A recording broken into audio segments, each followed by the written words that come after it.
I got arrested for skateboarding in Love Park. I rode 5 feet, and the cop chased me. And then he said, "Why you run?" I said, "Because you chased me." And then he was only going to give me a warning, but his backup came, and his backup decided to take my skateboard. And they still have it in room 715 at City Hall.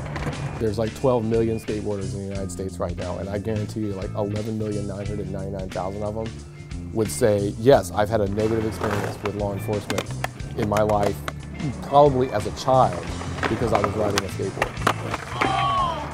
You're 14 years old and you're living in, like, especially, I mean, Philly is no different in some ways, but I grew up in a small town in South Carolina. In a small town in South Carolina, you're trying to grind a curb at the pizza place downtown, and 2 cop cars come flying in, and everybody's talking about calling your mom and taking your skateboard and damaging public property. And all that, to me, even then, seemed incredibly unfair and overblown. We got this idea to create a nonprofit called Franklin's Paine Skatepark Fund. The name comes from a combination of Benjamin Franklin and Thomas Paine, 2 great, rebellious, free-thinking, open-minded Philadelphians that we tie into like the pantheon of Philadelphia history. One thing we've got going on right now is called the Philly Cup series.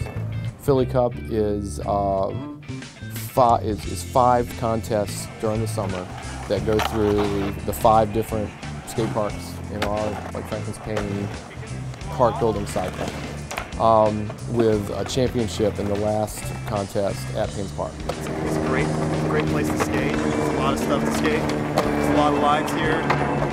Basically, you could be here all day. You could spend so much time here trying to film new stuff, do new things. So there's a lot of potential here, a lot of opportunity.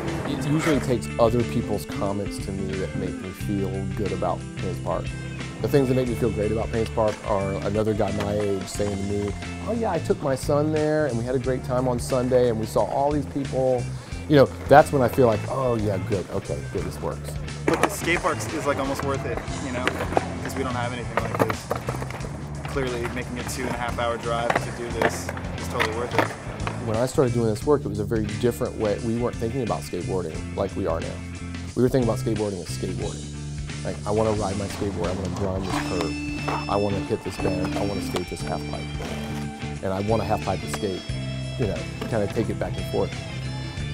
I believe you guys have grown up in a generation where the work we've done has led to you. I can say to you that skateboarding is an activator for public space and an activator for urban development, and not one of you blinked an eye at me. Not one of you thought that was crazy or an unusual way to think. You might, maybe it's inspiring, but at the very least, it was something that did not blow your mind one single bit. It's part of your world now.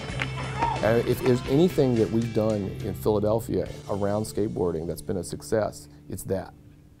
It's that there's a generation that's 20 years younger than me who thinks this is normal.